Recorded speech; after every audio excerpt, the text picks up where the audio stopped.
Hello everyone, मैं Monika. I am here to help you out in the making of lesson plans. So अगर आप BEd या BTC में हैं तो ये चैनल आपके बहुत ही ज़्यादा काम आने वाला है। बल्कि मैं तो कहूँगी कि ये चैनल बना ही आपके लिए, क्योंकि मैं शेयर करूँगी इंपॉर्टेंट टिप्स और अपने बनाए हुए लेसन प्लान्स जो कि आपकी बहुत ही ज़्यादा मदद करने वाले हैं। तो बने रहिए वीडियो के लास्ट तक मेरे साथ। और अगर आपको किसी भी प्लान की पीडीएफ चाहिए तो आप मुझे कॉमेंट करके बता सकते हैं और मुझे टेलीग्राम पर ज्वाइन कर सकते हैं। वीडियो को लाइक कीजिए, कॉमेंट कीजिए, शेयर कीजिए और हाँ, सब्सक्राइब करना मत भूलिएगा।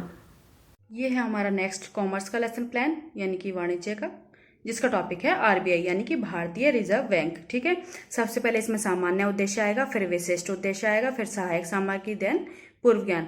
और अगर आपको ये सामान्य उद्देश्य डिटेल में पॉइंट्स में लिखने हैं तो आप मेरे पिछले शेयर किए हुए जो लेसन प्लान है वो चेक कर सकते हैं। ठीक है, तो सबसे पहले आएगा इसमें प्रस्तावना। प्रस्तावना में हम क्या करते हैं आप सब लोगों को पता ही होगा, क्योंकि मैं बहुत सारे लेसन प्लान जो है ऑलरेडी शेयर कर चुकी हूँ।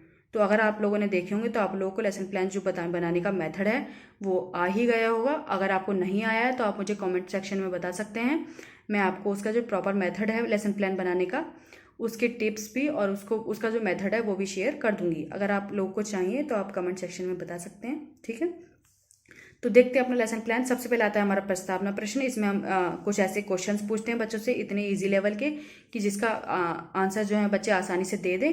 और हमारे जो अपना टॉपिक होता है यानी कि हमारा जो टॉपिक है ना ये आरबीआई वाला, ये जो है हम इन्हीं क्वेश्चंस के माध्यम से हमें बच्चों से निकलवाना होता है। ठीक है, तो हम अपना क्वेश्चन का जो लेवल है इसी हिसाब से सेट करना होता है। ठीक है, ये है हमारा टीचिंग एड जो कि ये चार्ट पर बनाया गया था और यहाँ पर लेसन प्लान में शो करने के लिए यहाँ पर छोटा करके लगा दिया गया है। ठीक है, तो आप लोग भी लगाइएगा।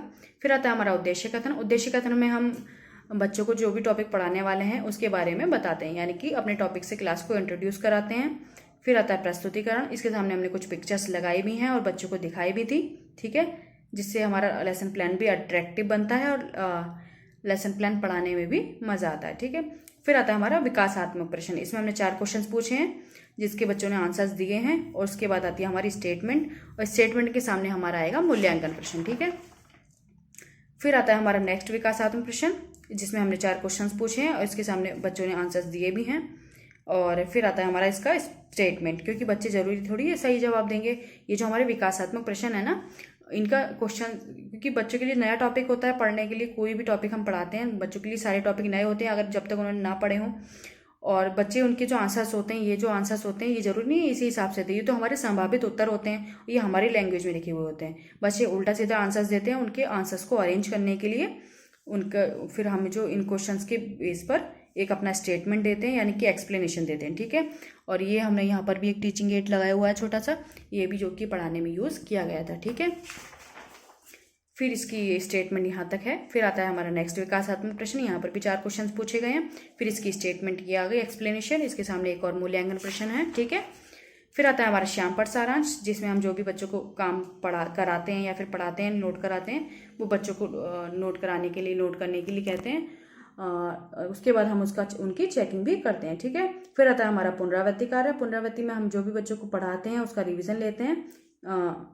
ये जो हमारा पुनरावृत्ति कार्य होता है ये अक्सर हमारा रोलर बोर्ड पर करना होता है। ये अलग अलग कॉलेज के ऊपर डिपेंड करता है कि वो पुनरावृत्ति लिखवाते हैं रोलर बोर्ड पर या फिर होमवर्क लिखवाते हैं।